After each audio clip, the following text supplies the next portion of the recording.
Before we start, I gotta ask you a question about Homicide New York. Not if you finished it or if you liked it, but if I told you that one of those detectives, if they ever made a movie based on that series, would be played by Miss Jane Lynch. Yes. Am I right or am I right? I know exactly the one you're talking about. Yep. I mean, I loved her to death, for one. I think she rules, right? It had color. It had life. It also had quite a bit of business for me, most unfortunately. They got talking heads that have done this before. I mean, I know they're detectives in New York, but they all had good personalities. What do you think? I liked seeing shots of her from back in the day, like crime scene video, and you see her in like the trench coat. Yep. And like the late 80s, early 90s hairstyle. Yeah. And she's like super serious on it. Yeah. That's Jane Lynch. Yeah, absolutely. You know what I used to eat for breakfast? Cocaine. You know what I used to eat for lunch? Cocaine. Boom, let's close the lid on that. Let's tamp that right the hell down. I'm Lester Holt.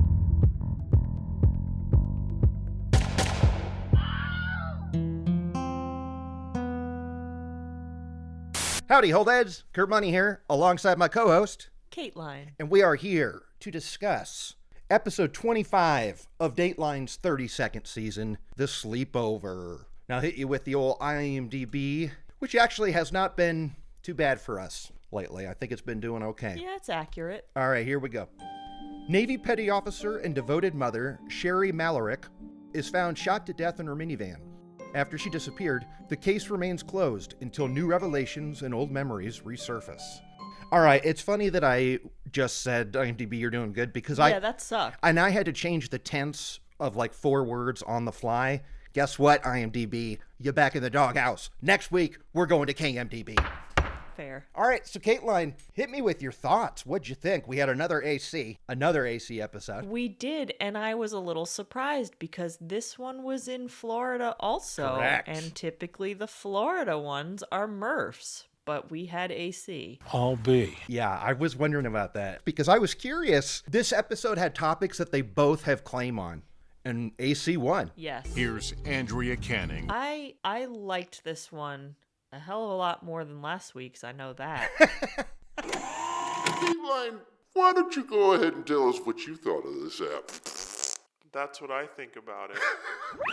But I'm curious if we have the same feelings about the outcome. Well, I guess we'll see. I have an opinion, but I'm not even sure myself, Yeah. to be honest. Same. Yeah. Maybe we have the same opinion. All right, yeah. Okay, so this all begins on the night of September 21st, 2001. Sherri and Greg Malarik, they have 5 kids together. Like Brady Bunch style, they each came in with some. Blended. They have a blended family, and they're having their cousins over for the first time. I don't know if it was like they had just moved in or something, but they specified it was the cousin's first time coming over. First and last. Yeah. I'm ready when he is. So the cousins are over.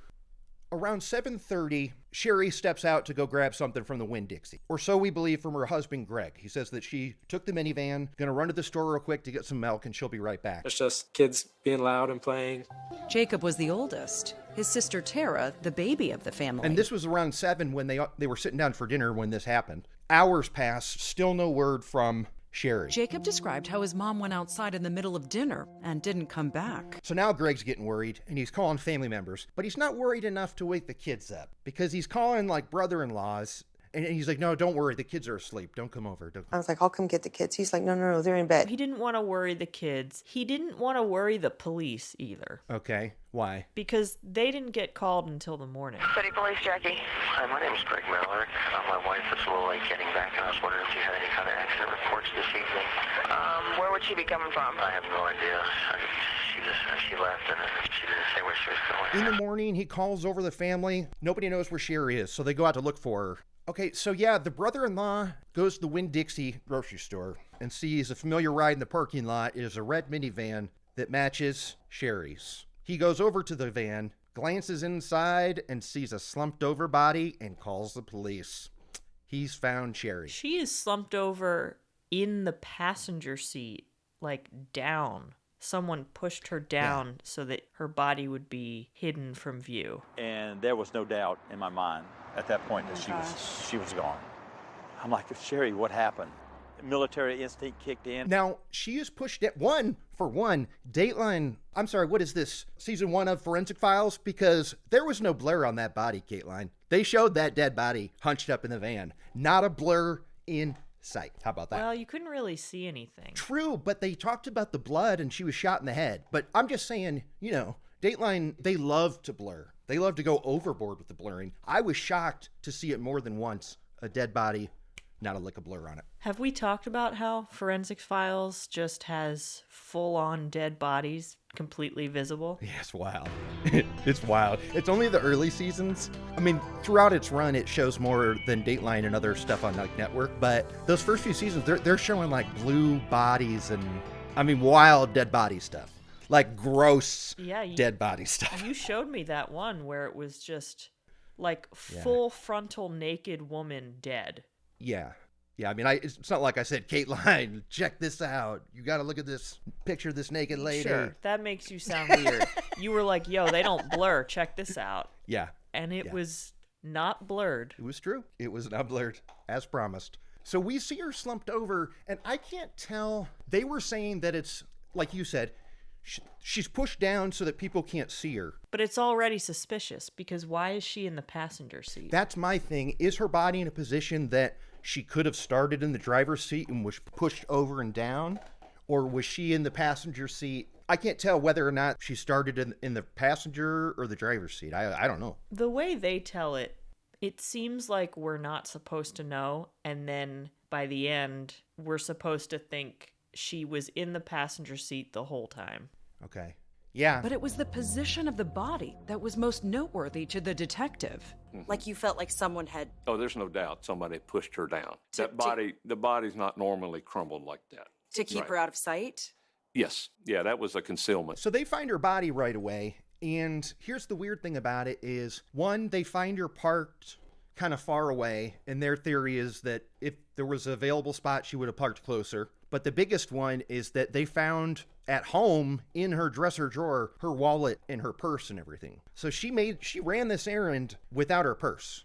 Now look, if it's true that she just had to run to the store for milk, she might have thrown a few bucks in her pocket, I suppose. But this looks like pretty good proof that perhaps maybe she did not run an errand, that her dead body was removed pretending to run an errand. What do you think? As a lady. Yep. I find it hard to believe that she would not have just grabbed her purse. Yeah. Because it's got her driver's license, it's got all of her lady things, and you need those when you're gonna drive a car. I can see shoving a couple bucks in your pocket when you're just walking to the store really quick. But if you're going to be driving, you need your wallet. And our wallets are too big to slip into our pants. We need our purses. Yeah. I don't think she drove there. Okay, so how'd she get there then? Well, I think that she got into an argument with her husband. He killed her, put her in the passenger seat, drove her to the Winn-Dixie, had his girlfriend pick him up there and take him back to the house, none the wiser. Yeah. Wait, so that's what you believe and you want to know if I agree with that? Yes. Well, I think the girlfriend is too. Yeah, okay, so yeah, you're right. Actually, you know what? We did not mention the girlfriend. Rumor, Greg was having an affair with another woman named Jennifer. Jennifer was Jennifer Spohn. She worked in the same building as Greg on the naval base. She was also the part-time babysitter who showed up with the lawnmower the night of the murder. Around 9:30, at a point where Sherri Malarik is missing. She should be back by now, but she's not. She's not. Jennifer shows up at her house. Now, Jennifer babysits Greg's kids because Sherri had been on a year-long deployment to Greece.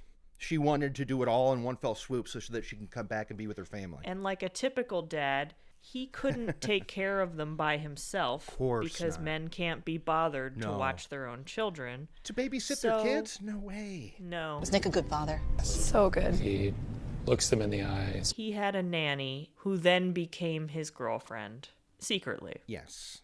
So that girlfriend, Jennifer, shows up 2 hours into Sherri not being there with a lawnmower and says, "Thanks for letting me borrow the lawnmower." I mean, she doesn't come in or anything. Greg comes outside to see her. So that's odd that his mistress shows up to return a lawnmower day of. She was there to return a lawnmower she'd borrowed. Jennifer left, and it was, hey, it's time to start getting ready for bed. But, God, nobody asked if she mowed it that day. Because when she was telling the story on the stand, she said, well, I was done, so I took it back. What did she say, though, as far as why she returned the lawnmower at that hour on a Friday night? It back. She felt he needed it back. So just a coincidence. Yeah. So if she mowed that day and brought it over, that's not surprising to me then. What do you think? It's not, but why did she wait so long to bring it back? She wasn't mowing it in the dark. Okay, but wait, we don't know that because she came over around 9-ish. I mean, the sun went down at 8?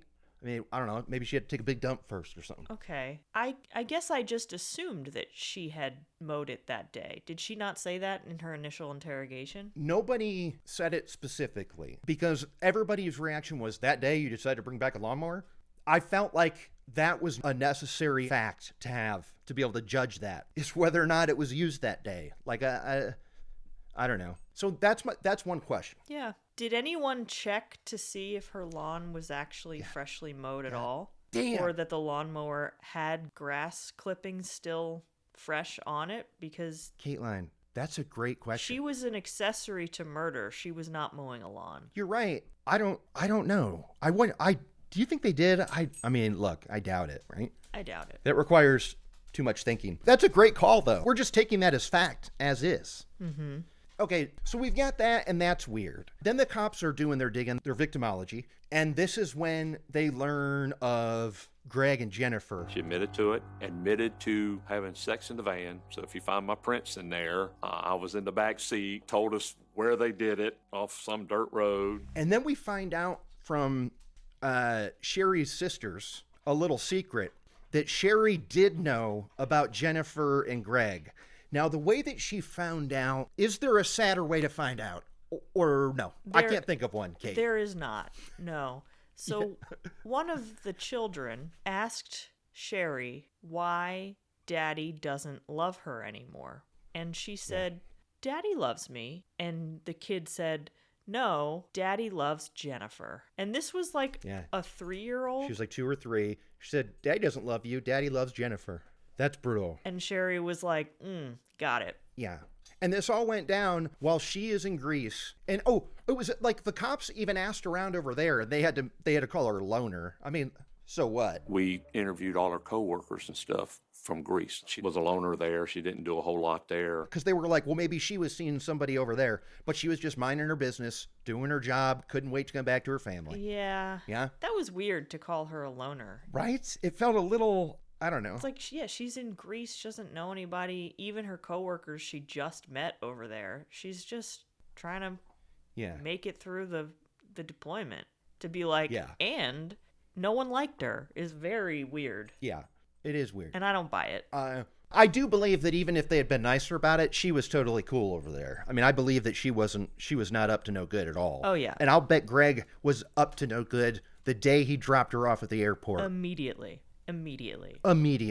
So then the police actually interview their kids. Yeah. Because they were eyewitnesses to some of this. They were all in the living room for their sleepover, and they were eating pizza, and they remembered that their mom went into the front yard and had a discussion with their dad. Backyard. Right. They remembered seeing them go outside and then never saw her come back. She's like, hey, I want to go outside and talk to your dad.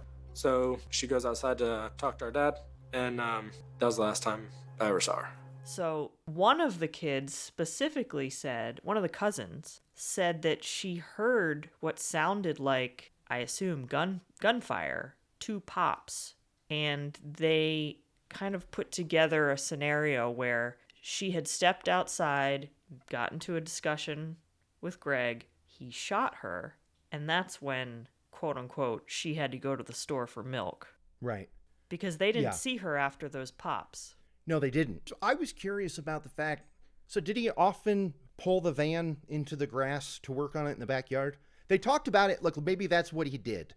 But I got to know if that's usual behavior, that he pulled the van on the grass to the backyard to work on it. Why wouldn't you just work on the driveway? We didn't see any photos. We saw their house. We saw their house, but is it possible that the driveway kind of went into the back. It doesn't. And that there could have been an area behind there near a garage or a shed where you could work on something. Also, it's Florida. People be parking their cars on the grass. Absolutely. I'm not saying it's not possible. It's just from the exterior shots of that house, I didn't see any convenience to doing this in the backyard.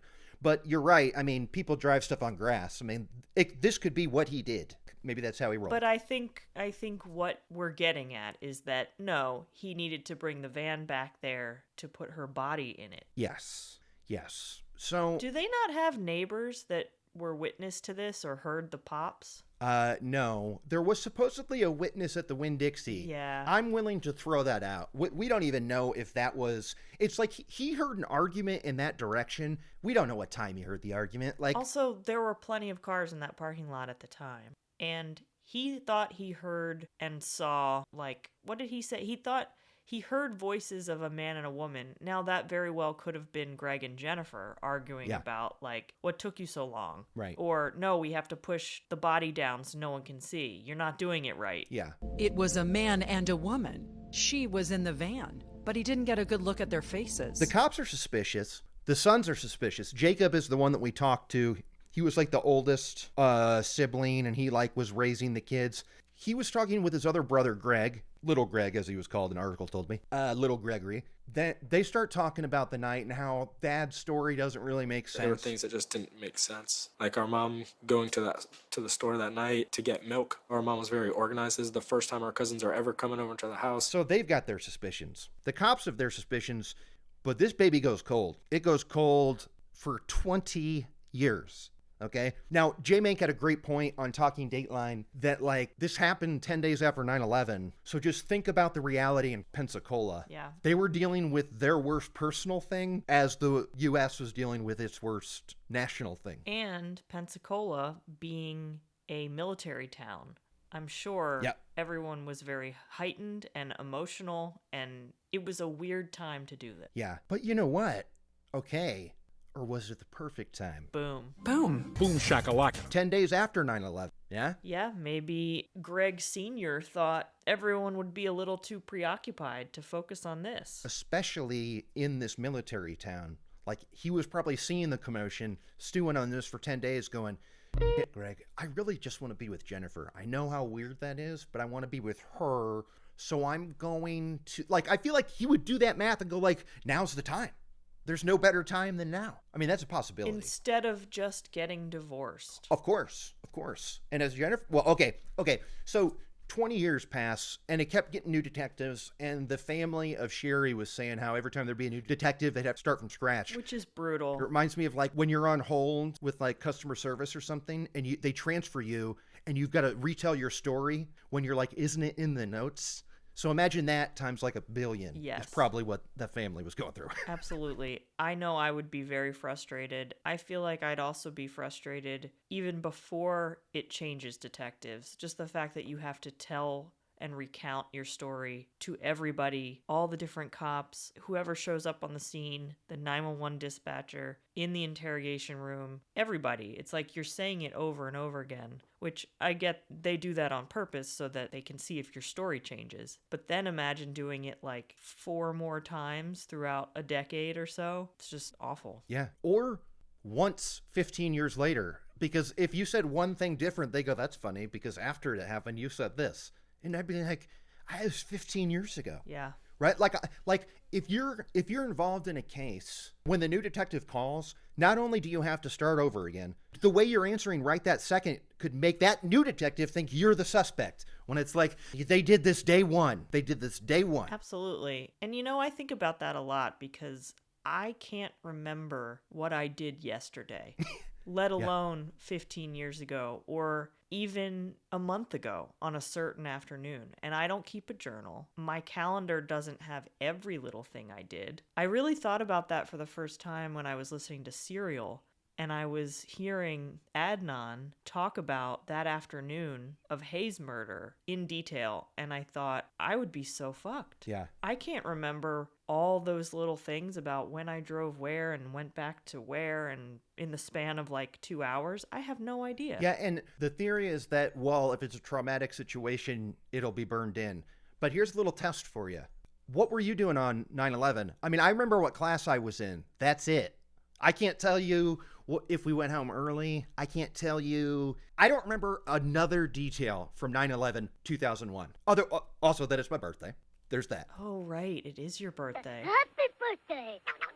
What facts do you remember, though, about that day? Like, that's a traumatic experience. I actually do remember a lot from that day. Oh, really? Because I've been asked it a lot every year on the anniversary. So it's kind of kept the memory alive. Yeah. Mm-hmm. I remember the class I was in. I remember which phone I used to call home to get a ride. We did not leave early. Then later that day, this is the thing that really sticks out to me the most. My dad, who, a little Kateline insight, was a weirdo. He came home and picked me up and took me to an abandoned field. And we got out of the car and he sat me down in the field and talked to me about how the world was a scary and dangerous place. And as we're having this conversation, 2 fighter jets flew overhead, as they were doing a lot that day. Mm-hmm. Jets were scrambling all over the place. And I remember asking him, can we leave? Because it was weird as hell. Yeah. And then he took me home, and that was that. Huh. What's up? Were you close to the action? I mean, I wasn't seeing jets in Indiana. That would imply that, yes, I grew up close to the action. Well, we can't put that in there, right? We can. It's vague enough. There was action all up and down the East Coast. Yeah, you're right. So 20 years this goes cold. People have their suspicions. Finally, is it 2020 or 2022? When they feel like they're going to take what they do have and take it to trial and take Greg to trial.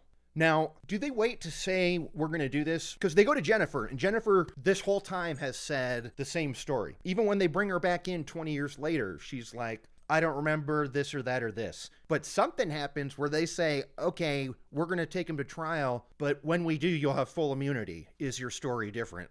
Turns out her story was very different. It was. Yeah. So she gets this immunity deal. And so go ahead and tell us, Kateline, what is it that Jennifer did? Because according to her, for 20 years, she was just returning a lawnmower. Yeah, I'm trying to think of specifically what she did say. On the night in question, she says Greg told her to meet him at the Winn-Dixie parking lot at 7 p.m. I pulled up next to the van. He got out of the van. He got in the car. And then we left. Did you look in the van? No. Did you ask him, what did you do? What am I doing here? No. And she is, Jennifer's cocky. She's got a lazy cockiness to her, and that's because she's got that full immunity. Oh, yeah. But she's singing a song. Of course she's doing an interview with AC. She doesn't give a shit. She's golden. Yeah. And AC only mentions it once, that this was the first interview that she's given. More than 20 years after Sherri Malarik's death, Jennifer Spone sat down with Dateline in her first ever TV interview. Of course, we know that 48 Hours would be saying it every 5 minutes, that it was exclusive. Mm-hmm. But they give her this immunity deal. And so now Jennifer says that Greg set this whole thing up and that he said he shot her once and that he couldn't take it back and she was still kind of alive. So he shot her again, and how he had her drive him back to the house. He ran around the back and to pretend to be home. And then she waited 5 minutes and then knocked and was like, here's your lawnmower. And so that's the story that Jennifer now tells on the stand. And it makes way more sense than Greg's version of events. I mean, it makes more sense than Greg's. It makes more sense than Jennifer's, than her original story. This is one of those things where I feel like, okay, tell me another scenario where this could happen, where she ends up in the part. This version makes more sense with why she would be showing up at Greg's house 2 hours after she's missing, and why it would make sense that her wallet's still at home, but Sherri's body is at the grocery. It's because they got into a fight in the backyard, or Greg probably called her out for this purpose. Now, here's what we're not mentioning. She was shot with a .25. They found the casing for one of them.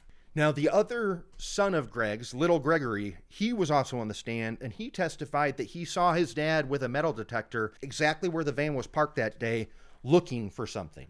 in the past. Where was he using it in relation to where the van had been parked the night of September 21st? The exact same spot. What else was he doing? I saw him digging a little. So, of course, the prosecution says he's looking for that K scene, which you won't find because we got it right here. Ding, ding. Those poor kids. To do this at the house when it's full of children is appalling. To do it in general is appalling. Yeah. But when all the kids are there, yeah, there's usually 5, and then there were more there yeah. for the sleepover. It's an insane choice. Yeah, it is. Just because every kid is a potential witness. There are 10 wild cards waiting to go off while you're like, I'm going to kill my wife tonight. It's a risky maneuver. What if one of them decides they want more soda? They walk out into the yard. Dad, can I have more soda? They follow Mom. Mom, why are you dead? Yeah. I guess some would argue that points to his innocence, that no sane person would do it with a house full of kids right there. But he did. Jennifer's an accessory, but she's got immunity. It sucks. So what really sucks is that this goes to trial in 2022 or 2023, and this jury is deadlocked. They can't, the first one is 10-2. Mm-hmm. 10 people say he's guilty, 10 people not. So this thing's a hung jury. They got to do this baby again. That was a hard pill to swallow because that's not something you want to go through one time, let alone 2 times. So they come back and they do it all again, and they call Jennifer up. This time, he's found not guilty. I mean, this wasn't like a hung jury, or this was not a deadlock. Like, he was found not guilty. Greg's innocent. He's good to go now. Yeah. Not guilty. It was devastating. It just didn't seem real. A lot of letdowns for your family. He can't be tried again. And the other person that's involved in the crime, Jennifer's already got a deal. It's a trash outcome. For sure. Yeah, a lot of this story reminds me of Bonnie Haim and She Never Left. Right. The episode where he buried her in that yard and then he finds her. But this one doesn't have the dope outcome like that one. Yeah. Right? Also, what's the alternative theory? Great. What do they think actually happened? If he's innocent, then what did happen? Yeah. That's a good question. I don't know. She drove to the Winn-Dixie without her purse. Parked far away. Parked really far away, even though the parking lot was probably pretty empty. And was shot and then put in the passenger seat of her own car. Yeah. Okay. How's that? Oh, and her CB radio was stolen, which Jennifer testified. Okay, so Jennifer, who spent 20 years saying, oh, no, I just mowed my lawn that day. You just happened to bring the lawnmower over to his house? There was no discussion. I just finished the mowing and took it on back. Now she's an accessory, but then it's not the first time she gets the deal. I feel like she brings the info about the gun dumping. She brought that to the table after the ball was already rolling. Am I correct? I don't remember. Because Jennifer says that she was given a bag that had the CB radio in it to make it look like a robbery, and then the gun, a 25 wrapped in cloth, and she went to a river and threw it in the water. Right. That's what she says. Because they never found a murder weapon, right? Right. What are the chances that it's still down there in the water? Well, look, I mean, we've watched shows where they find it 20 years later. Mm-hmm. Absolutely. Because they go down there with a magnet. Maybe not 20 years. That's a lot of muck down there. But they said that they searched and they couldn't find it, but that doesn't mean it's not there. Because, again, it was 20 years ago. Like, who the hell knows? And also, the way they talk about this gun, again, we are not gun experts, but they're talking about a gun that's smaller than the palm of your hand. Like, so this, of 25 is like a little purse gun? Little tiny, like a baby cricket, like Men in Black. Oh, okay. No, come on, man. You get a Series 4 deatomizer, I get a little midget cricket. Oh, yeah. I feel like I'm gonna break this damn thing. Which, you know what? Which probably sound like firecracker. Yes. Not a very loud boom. Exactly. So maybe it's not that risky when you've got a house full of kids screaming. If you're outside in the van with your wife and you've got a little gun and you just boom, right? Like, because you could say, well, why would you shoot him in front of kids with with like a loud bang? But if it's just a little dink, I don't know. That's true. I say it's doable. Mm-hmm. While he's outside, I hear like a firework, like a firecracker. She might have been a witness to the actual shooting of Sherri. Yes, ma'am. Now, here is my biggest problem with both the episode and the case. Nobody discussed the fact that not only was that van parked far away, it was parked 2 feet over the line. I mean, this wasn't a bad parking job. This was straight up using two spots almost. Like assholes do if they have like a new Beamer or like a convertible or something. Like a man does. Good call there. But my point is, it's so over the line that it wasn't someone parking to go into the store. I think it was someone parking with a dead body in there, nervously braking, and then hopping out and getting in another car and driving away. Totally. Right? Yes. 100%. Boom. Boom. Boom. Boom. That's what bugged me the most about it. And because, like, you can argue, it's way too flimsy that she parked far away because we don't know how busy it was. I mean, was this a weekend? I forget what day it was. I guess we could have figured that out. But I mean, it was 7 o'clock on an evening. Like, it's not like it'd be dead. It had to be a weekend because the kids were having a sleepover. It had to be a Friday or a Saturday. Oh, you're right. Okay, so a grocery store. Friday. It might be hopping. Friday nights and Saturday nights at grocery stores are not busy. What? I don't know. All right. But I think it's important to stress, though. Which means that if she was really going, she could have parked much closer. Yeah, I agree. I just also, I know times where I've parked in that general area just because I don't, you don't want to get a ding or whatever. Like, I feel like. Right. But their van. There are so many reasons to. That van was not nice enough where they wanted to protect it from ding. I mean, look, I don't know why I'm arguing against it because my theory is I think he did it. I think that he did it, and I agree. And J-Mank was complimentary to this guy. Like Jennifer said, he had a pretty good lawyer. Like in his computer analogy, AC like that. Like almost like what would AI say is what he really could have said in this day and age, right? Oh, is that what J-Mank said? I didn't listen to the Talking Dateline. He was saying how he'd never heard a defense attorney because AC's like, well, is your client guilty? And he's like, I waver on that. Oh. And I pushed him on it. He said, I waver on that. I've never heard that before. Another reason why I would want to hire that guy. Seems like a very honest guy. Hope I don't need to. Don't worry.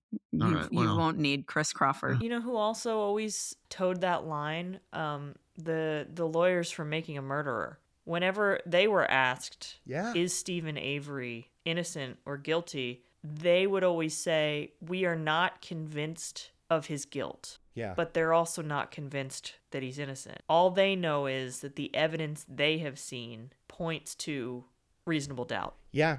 One thing we must discuss. Now, we can all have theories, they didn't find the murder weapon. It's all circumstantial. Their biggest witness was a liar. But guess what, Kateline? I don't think a jury would convict a guy with that hairstyle.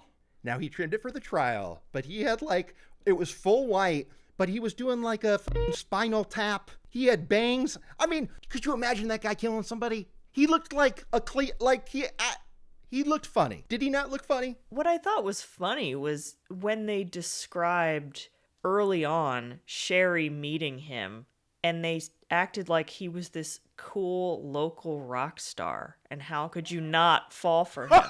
And I'm looking at these pictures like, rock star? Yeah. That guy's hair. Yeah. He had the same haircut for 35 years. He's one of those guys.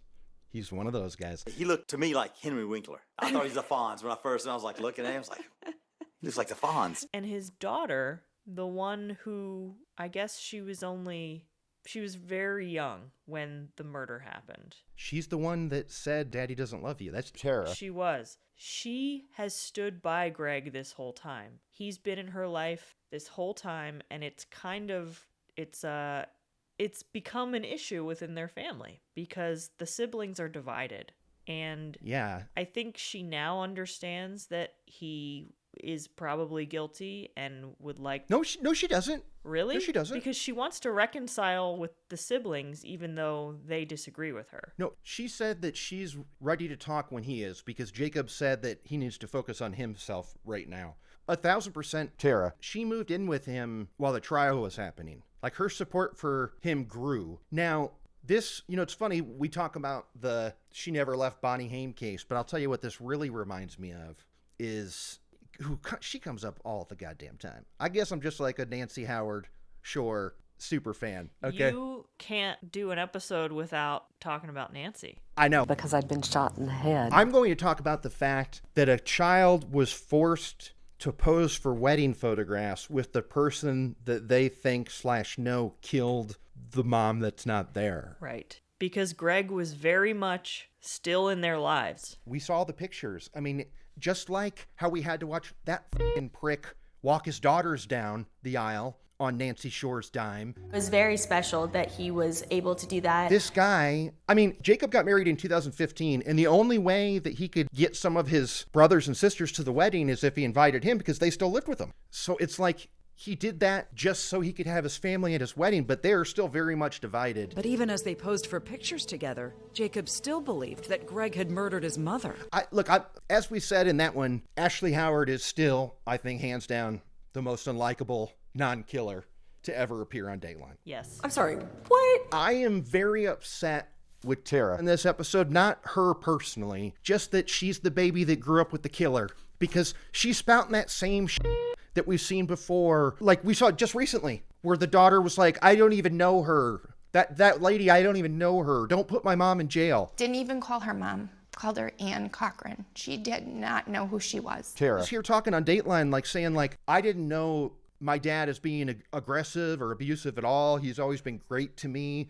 And she said, I'm so glad the jury saw the guy that I see. I was happy the jury saw the things that I see. Which is exactly the bullshit that the Howard sisters were saying. We're like, you don't go home and see the dad that I see 28 days, right? They haven't gone to jail, sat behind that glass, picked up that phone, and talked to the same man that they've been talking to for the last 28 years. Not understanding that people can do bad things and also be nice to you. Yes, and also understanding that, hey, it's great that you can vouch for his character, but it does not f***ing matter if you think he would do it today, because guess what? He did it 20 years ago. Yeah. You're right. The guy that you're talking about, yeah, he's not the one that was trying to kick your brother in the head and dragging people down the hallway by their hair. He goes to kick me in my face, and I roll out of the way to miss it, but he kicked hard enough, it put a hole through the door. And killing moms and leaving them in the... Because also, we got to say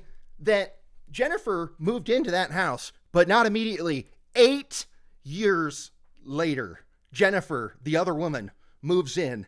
Last 3 months, has to get out of there. Yeah. I couldn't believe it. I was listening to the episode again today, and when AC said 8 years, I had to rewind it. I couldn't believe it. It's like when people date for a decade and then get married and immediately divorce. Yeah. But living under the same roof with him was probably a lot different than dating him. Yeah, and when AC says, why'd you move out? She said, because I lost my mind. What happened? I lost my mind. What do you mean you lost your mind? What does that mean? What do you mean? I don't know. Here's the thing. Air traffic controllers are actual psychopaths. They have to be for their job. I mean, you've seen Pushing Tin. Actually, I don't think I have, Kateline. I know the film. I've never seen Pushing Tin. Well, I know what I'm you're sorry. watching tonight. Okay. All right. I'm personally gonna see to it that you go down in flames. Oh, you kiss mine. Repeat that, Control. Negative, United. That was not to you, not to you. The job, now I can't say for Air Force traffic controllers, it's probably a little more chill than working at a major international commercial airport. But that is one of the most high stress, intense jobs. You have to be a certain kind of crazy to do that job. And Greg and Jennifer were both air traffic controllers. Yeah. Well, actually, I think Sherri was too. That's how they met. Jennifer worked at the base. I don't know what she did, but I do know that. So when Sherri heard that from Tina, that Daddy loves Jennifer, she confronted him and she wanted to make it work. He was still like, she would see him getting off the elevator with her holding hands, and he'd be coming home from meetings at 3 a.m. and stuff. So sad. More ammo. I get that we can't convict the guy, but I can't make an argument for he didn't do it, because I don't understand any other scenario where that happens. Yeah. Also, there's no reason for Jennifer to make up a story that he did it. Yeah. Like, if anything, we should believe her, because now that she's got the immunity, she can say whatever the she wants. Yeah. Right? Like, the defense attorney was like, her story always changes. And I'm like, well, I don't know. She's adding details that all add up. Like, all the things that she says happened, they fit the timeline, I think. And it doesn't benefit her either way, because she was never going to be tried for the murder. No, and we also must say that Greg got the insurance, $250,000 policy. He got that money. It's not like they had to put it in savings till the kids turn 18, Kate. He just straight up got that cash. That worked for him. This all worked. For me, he's guilty based on that hairstyle alone. Okay, yes. And now, speaking of hairstyles, I'm so glad I remembered this. Okay, my favorite part of the episode was when Jennifer revealed mid-story. Oh, that Greg was also wearing a wig during this whole thing. Do you remember that? So the white hair is a wig? No. She just, as she's recounting for AC the events of that night. Oh, right. The conversation is drive slowly, don't speed, just take me to the house. He had a wig on, so when he got into the car and we pulled out of Winn-Dixie and started going down the main highway, he took the wig off and he threw it out the window. What? He had a wig on? What the f? What? Isn't that crazy? What kind of wig? I needed to know so many other questions, right? I mean, for a guy, at this point, it wasn't white, super white hair, but it was still 2001. His hair did stand out because he's stuck in a strictly 1989 zone, I feel. Maybe 91, maybe. Well, right? Florida gonna Florida, Kurt. Florida gonna Florida, and I think that's a good time to go to those lists. Kate's unnamed list. What do you got? It is Florida. It is Pensacola. I have been there. Hell yeah. You have? No further comment. So it's not a small town. Okay. Pensacola is a decent-sized place. You know, nice beach, whatever. There was a military connection, obviously. Huge. They all worked for the Air Force. And I don't recall anyone crying and saying, I'm sorry. But this is a big one. This is huge because, yes, it's only 2 items on your list, but it's the 2 biggest ones, and they go head to head. So I want to know your thoughts. Is AC higher on the Dateline totem pole? Did they duke this out? Did Murph Dog give a shit? Or did he not know? And he's sitting there Friday night with his popcorn going, what the fuck? Pensacola! I know how to get there. Like, what do you think? I know how to get there. That's his gig. He knows all the back roads on how to get there. You want to know about every turn in the Everglades? Murph Dog's your guy. Okay. I just have to think that last week was Murph, so they didn't want to do 2 back-to-back maybe, but AC gets several back-to-back all the time. AC? Yeah. I think it's because she can handle it. That's a good point. Oh, you know what, though? I mentioned this in the text. She did look like she was struggling a little bit, though, in the parking lot. She looked a little chilly. So Florida's a little cold, huh? Yeah, I guess so. At night, she wanted a pink vest or something, but she looked a little cold. But a little tidbit also, when they went, so one, she was very impressed with Jennifer that she agreed to do this interview, but also she had to drive that night from Pensacola, Florida to, I think, Illinois to work the next morning.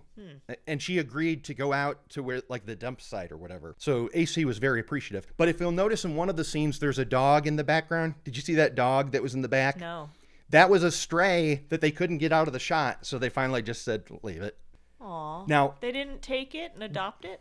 Well, I don't know. Maybe they did. Or take it to a but shelter. Hey, it's in the show, and I'll put a little screenshot of it. And there was a visitor at the dock where we went to go see the bridge, and this stray dog would not leave the shot, and it just kept barking and barking. But it's so funny that happened because I just watched a Dateline where Keith was doing a walk and talk outside of a house, and a little cat was walking behind him. Anyway, that's fun. Cute. Now it's time for Kurt's Kick-Ass List. Kick-Ass List. You know what? No, I got nothing. There was no signs of a struggle. No one mentioned TV or Dateline. No. Oh, actually, a little bit. It wasn't on the show, it was in Talking Dateline. But AC, first of all, Pensacola is where her husband had to go there for training because he's like in the Navy or whatever. Mm-hmm. And I love that she had to point out the Navy flyers in the beginning. Powdery white beaches, clear turquoise waters, and the Navy's Blue Angels. She mentioned, J Mank was like, oh, so like, did your husband do this? And she was like, do you know the show?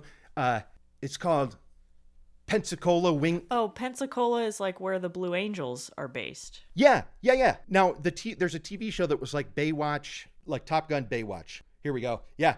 Pensacola Wings of Gold, a TV show that was on the air for 3 years, starting in 97. He went to flight school in Pensacola. Do you remember the show, Pensacola Wings of Gold? Do I remember it? Of course I do. With James Brolin in his flight suit, he looked great. And anyway, boy, was that a long walk. But the point is, AC talked about this show as if it was like Friends or Seinfeld or The Office. Like, she talked about it as if it was firsthand knowledge for everybody. And I think that's adorable because it's a show nobody remembers unless your husband was in the Blue Angels and trained at Pensacola. Yeah. James Brolin stars in Pensacola, Wings of Gold. Okay.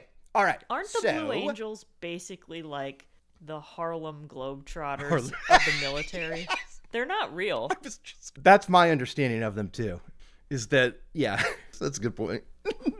That's good. Yeah, nothing else on my list. We got some other good ones. Like, for instance, it was close. It was close with the fact that there were no cameras because it was 2001. Because J-Mate kind of talked about it on the episode about how if that had happened today, like, there'd have been ring cams. And, I mean, that parking lot, for crying out loud. Yeah, there'd be Yeah, surveillance. but that didn't have one. I mean, God, did he get lucky with this crime, right? I mean, this guy, he's free as a bird. It's a lot harder to do murder nowadays. Yeah. All right, so next week, we've got another hour and a halfer. We've got another full-on fatty. Let's find out what it's called. I think I'm going to watch it right now. Is that right? Maybe I party that way, we'll see. No, you're going to watch Pushing Tin. Oh, Death at the Spa. Okay, I already have opinions on that title because they missed a perfect one. But I'm going to let that sit till next week. I'm Kurt Money. I'm Kateline. I'm Lester Holt. For all of us, I'm Lester Holt. Good night. Cocaine.